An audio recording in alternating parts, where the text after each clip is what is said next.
Olá a todos, essa é a terceira parte do anime do cara que reencarnou como uma máquina de vendas, então caso você não tenha assistido, eu vou deixar o link no canto superior direito, mas antes de eu começar deixe seu like, se inscreva, e ative o sino das notificações porque isso ajuda demais o canal. A história começa imediatamente após o prota cair no piso abaixo. Ele então se transforma em uma máquina de balões, e até aumenta seus pontos de agilidade para encher mais rápido. Em seguida ele se transforma em uma máquina de papelão, para diminuir seu peso, e assim caindo devagar em direção ao labirinto que ficava no piso abaixo. Ao chegar ao chão, ele pensa em como pegar a moeda do crocodilo, mas ele logo descobre que havia conseguido uma quantidade absurda de pontos depois de derrotar o monstro, e os usa para subir seu ranking. E com isso ele pôde ganhar a habilidade de se transformar em uma máquina aspiradora, e recupera a moeda, mas para sua surpresa, ele não ganhou nada com ela. É aí que o alarme avisa que ele não podia ficar mais de 2 horas em outra forma que não fosse a original, o que foi uma surpresa para ele. Algum tempo depois, ele ainda não havia sido resgatado, mas graças a seu painel solar ele não precisava se preocupar. É aí que ele escuta um grande barulho e vê animais estranhos vindo em sua direção, fugindo de monstros gigantes. O problema era que um deles estava machucado, então para ajudá-los, ele atira seus produtos nos monstros, que recuam após receber os ataques. Isso deixa os animais confusos, que ficam muito surpresos com o prota, e se assustam quando ele fala com eles. Então para causar uma boa impressão ele dá comida para os animais. Eles hesitam um pouco, mas no fim acabam comendo, e o prota descobre que na verdade eles eram demônios da Tasmânia, e o grupo passam o dia comendo a sua comida. Em seguida o grupo decide levar o prota com eles, já que não conseguiram nenhum tesouro, o que ele não gosta, porque não pertence a ninguém, e tenta dizer isso a eles, mas como ele só podia falar frases programadas, os animais não entendem que ele tinha uma consciência. O grupo então arrasta o prota com eles, que facilita o processo ao acrescentar rodinhas à sua forma, e o líder sugere que eles o vendam para o Chains Restaurant, o que ele não gosta nem um pouco. No caminho eles ficam com medo dos monstros aparecerem, sendo assim o prota mostra sua habilidade de escudo, porém eles entendem que ele queria prender seus amigos, mas ele conserta tudo ao dar comida para eles, porém são interrompidos pelos monstros, o que faz o prota se transformar em uma máquina de gasolina, e por sorte os monstros provocam um tremor de terra que derruba o bocal, permitindo que ele os derrubasse com gasolina. No entanto as coisas pioram muito quando um monstro gigante aparece. Ele era o Esqueletitã, que os obriga a fugir, enquanto ele devorava os outros monstros. Ao cair da noite, eles aproveitam para dormir, mas ao perceber que criaturas estavam a caminho o prota acorda o grupo, e lhes dá garrafas de água para que apagassem suas chamas e derrotassem seus inimigos.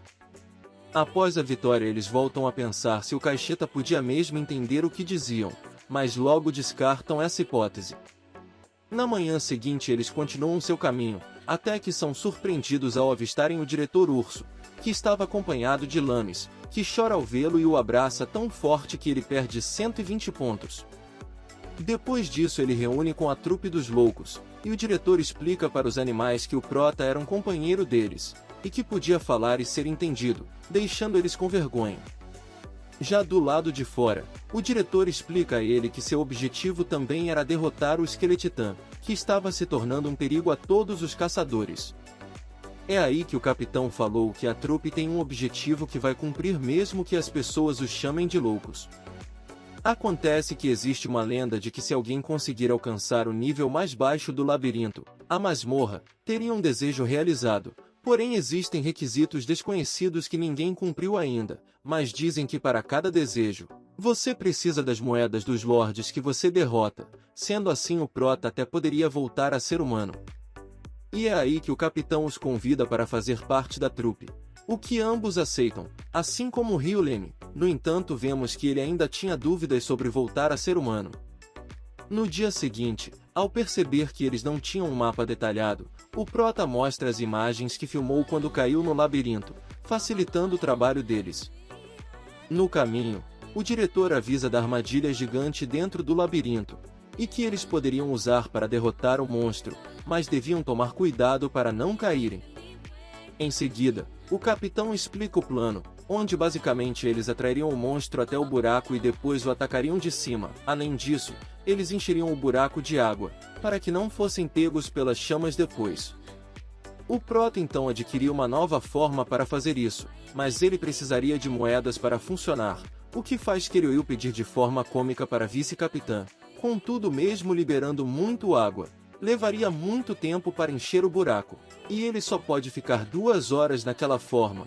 E com isso passam-se dias com eles ali lutando contra os monstros até que o buraco esteja cheio. Contudo, ao verificar o buraco, eles descobrem que lá era frio como o inverno, porém o chão absorveu toda a água. Portanto, o Prota decide se transformar em uma máquina de gelo. Ao cair da noite, Lames pergunta se ele quer voltar a ser humano, mas ele pensa que poderia perder seu valor caso isso acontecesse, e todos descobririam que ele é um inútil, a ponto de desejarem que ele volte a ser máquina, e ele revela que tem tanto medo disso, que não pegou a função telepatia, portanto ele só diz que sim e não. Lames então diz que gostaria que ele comesse algo que ela preparou, o que faz ele pensar que não seria tão ruim assim. Alguns dias depois, o buraco já estava cheio de gelo, então era hora de começar o plano. É aí que o esqueleto aparece, e como planejado, ele cai no buraco. Logo eles percebem que as chamas se apagaram, já que o gelo seco é dióxido de carbono sólido, sendo assim não teria como ter chamas se não tem oxigênio. No entanto, eles precisariam de algo melhor do que pedras para jogar no monstro, o que faz o capitão cogitar jogar o caixeta, mas como alguns eram contra, eles decidem descer todos. Contudo, havia o problema da falta de oxigênio lá embaixo, então para salvá-los ele vira uma máquina de revistas adultas, o que faz Lames jogar ele para o alto chamando de tarado. É aí que ele se transforma em uma máquina mais pesada, atingindo o monstro em cheio, o derrotando de vez. Depois disso ele avisa do perigo que seria entrar ali, e pega a moeda do Lorde com o aspirador. Em seguida ele começa a produzir vários balões e sai de lá voando como uma máquina de papelão, mas Lames fica nervosa por ele ter a preocupado daquela forma, porém Ryu-Leme consegue acalmá-la. Depois disso, o capitão pede a moeda do Lorde, mas Ryu-Leme diz que ele deveria pagar por ela, fazendo Kiryu oferecer 100 moedas de ouro, que daria mais de 100.000 pontos para o Prota, e o dia termina com eles deixando o labirinto. No caminho de volta, eles encontram uma pequena vila, afinal ali era uma terra desolada quase vazia de monstros e pessoas. Eles então vão até a associação local de caçadores, onde param para descansar. Na manhã seguinte, o grupo se separa, e Lames, Ryu-Leme e o Prota ficam para investigar o perímetro do labirinto. É aí que Michuel, um cavaleiro de aura brilhante, aparece atrás de um mapa, deixando as mulheres encantadas, mas Ryu-Leme diz que normalmente grandes aventureiros são musculosos e de meia idade, e terminam conversando sobre a lenda da moça do fator divino, que é tida como uma linda caçadora. Ao cair da noite, o Prota pega Michuel meio deprimido, pela forma que todos ficam encarando ele, e ele diz que odeia falar com pessoas, por isso ele está em um lugar como esse, o que faz o Prota se identificar com ele, e decidir ajudá-lo. Ele então oferece uma bebida de cacau ao cavaleiro para que ele relaxasse um pouco. No dia seguinte, Lames avisa que Michuel pediu para acompanhá-las, o que faz o grupo se sentir mais seguro, apesar dele só conseguir responder pois é, por causa do nervosismo, mas assim que Ryu-Leme diz que eles levariam 3 semanas para dar uma volta pelo labirinto, ele fica nervoso e corre para a retaguarda, enquanto pensa que tinha que aproveitar para aprender com eles a agir com naturalidade. No entanto, ao cair da noite, ele lamenta seu fracasso.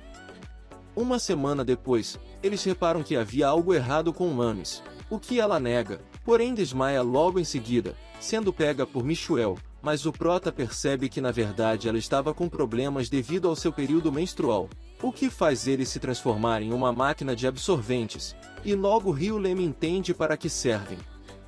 E por fim ele vira uma máquina de lavar roupas, o que foi bem útil para todos. Depois de um tempo, eles estavam quase terminando seu trabalho, e até mesmo Michuel estava mais à vontade com eles. Logo em seguida, eles notam que haviam humanos próximo deles, mas o Prota começa a achar tudo suspeito, e Michuel admite que talvez estejam atrás dele, e que ele devia resolver sozinho, porém Lames recusa, E Hughlem insiste em saber por que eles estariam atrás do cavaleiro, e o Prota até mostra sua barreira para provar que poderia confiar neles, mas o cavaleiro decide testar a barreira primeiro, e para sua surpresa ela funciona bem, apesar do Prota ter perdido metade do que perdeu com o ataque do crocodilo. Eles então vão até o grupo, que pelo cheiro era de 5 pessoas, e Michuel conclui que deveriam ser 3 espadachins e 2 magos. Assim que se encontram, os homens anunciam que queriam mandar o cavaleiro de base, e Michuel diz que não deixaria que os homens ferissem o resto do grupo, o que os deixa felizes. Eles então começam a lutar, com Lames e o Prota enfrentando os magos com água e shampoo, dando a oportunidade de amarrá-los. Nesse meio tempo, Michuel já havia derrubado 2 dos cavaleiros, e por fim derrota o líder com um ataque extremamente veloz, a ponto de impressionar Lames. Depois disso, ele diz que não pode falar porque estavam atrás dele, e que iria para outro estrato para não colocar o grupo em perigo. No entanto, Lames o convida para se juntar à trupe dos loucos, o que faz o cavaleiro decidir entrar em contato com o capitão, mas fica apreensivo em ter que lidar com gente estranha de novo, terminando o episódio de forma cômica. Muito obrigado a todos por terem assistido, o vídeo de hoje fica por aqui e até a próxima.